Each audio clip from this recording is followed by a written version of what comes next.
आंध्र प्रदेश और तेलंगाना रे लगाण वर्षा परे बन्या परिस्थिति सृष्टि होईछि। प्रबल वर्षा रे धसी जाइछि पहाड़ और धोई होई जाइछि ट्रेन लाइन।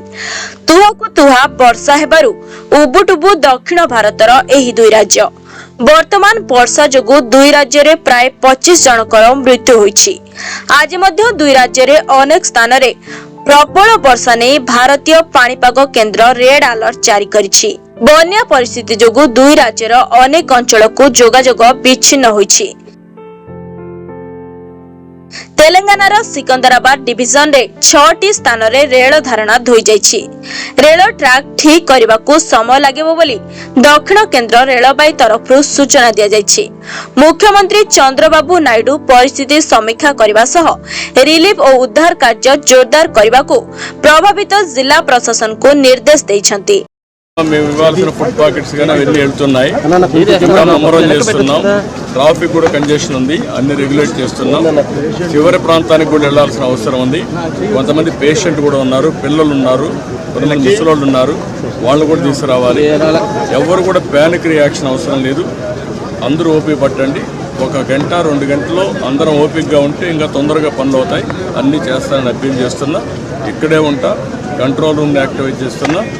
ఎంతవరకు చేయగలుగుతామో అన్నీ చేసి అందరిని ఆదుకుంటాం. 110 పైన బోట్లు పనిచేస్తున్నాయి.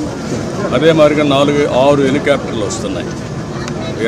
ఒక హెలికాప్టర్లో ఫుడ్ పెట్టడం కానీ, లేకుంటే బోట్లో తీసుకుపోవడం కానీ, పేషెంట్లు తీసుకురావడం కానీ ఇవన్నీ జరుగుతున్నాయి. వర్షం కూడా పడతా ఉంది, అయినా కూడా ఎక్కడ ఆపరేషన్స్ ఆపం అన్ని విధాలు.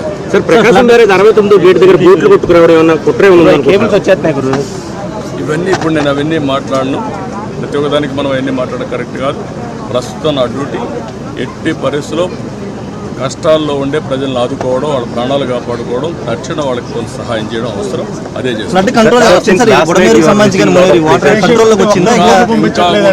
మనకు ఓవరాల్గా అక్కడే ఉంది 11,40,000 ఆఫ్ వాటర్ వస్తుంది. అది ఎప్పుడు రానంత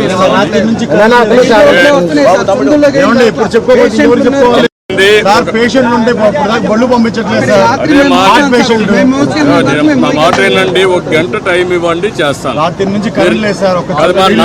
మమ్మల్ని ఇబ్బంది పెట్టి నన్ను ఒక్కడే ఇబ్బంది పెట్టినా కూడా అందరికి న్యాయం చేస్తాను. విన్నానమ్మా, మీ కష్టాలు అర్థం చేసుకున్నాను, అందరిని ఇంటూనే వచ్చా. ఇప్పుడు మళ్ళా పోయి నేను అన్ని స్ట్రీమ్ లైన్ చేస్తాను, మళ్ళా వస్తాను, నేను చూసుకుని చేస్తాను. నాకు వదిలిపెట్టి నేను చేస్తాను. निरंतर वर्षा एवं बढ़ुतिबा बन्या परिस्थिति रे जेउमाने निज जीवन को उत्सर्गीकृत करी सेबारे नियोजित अछंती सेमाने हेउचंती एसडीआरएफ और एनडीआरएफ टीम। तेलंगाना राज्य शक्ति वितरण कंपनी लिमिटेड टीएसपीडीसीएल रो कर्मचारी एवं राज्य पुलिस फोर्स मध्य एही कार्य रे नियोजित रहिछंती। प्रबल वर्षा सत्वे मध्य राज्य रे निरंतर विद्युत जोगाण करिबा पई टीएसपीडीसीएल कर्मचारी माने कार्य करूछंती। वानपाटी सर्कल रो 8 माकुर विभाग रे विद्युत विभाग रो कर्मचारी प्रबल वर्षा रे भी 11 केबी फीडर रो एक डिश इन्सुलेटर बदलाइथिबा देखिबाकू मिलिछि।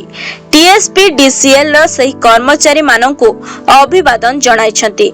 साहसिकतार आउ एक उदाहरण देखिबाकू मिलिथिला जेतेबेले बन्या जोगु तेलंगाना पुलिस जीवन रक्षा करिबाकू जाइथिला। नगर कुन्नल पुलिस अधिकारी माने नगर कुन्नल स्रोत रे फसी जाइथिबा जणे व्यक्ति को उद्धार करथिले। हेड कांस्टेबल डाकिउद्दीन एवं कांस्टेबल रामो तुरंत कार्यानुष्ठान ग्रहण करी उक्त व्यक्ति को सुरक्षित उद्धार करथिले। तांकर साहसिकता को डीजीपी डॉक्टर जितेंद्र और आईपीएस प्रशंसा करथिले। सेहिपरि तळिया अंचल रे बन्या पानी पसिबारु पाखापाखी 13,000 लोकन को सुरक्षित स्थान को उद्धार करे जाइछि। सोमवार प्रबल वर्षा कारणरु समस्त स्कूल और कॉलेज को बंद घोषणा करा जाइछि।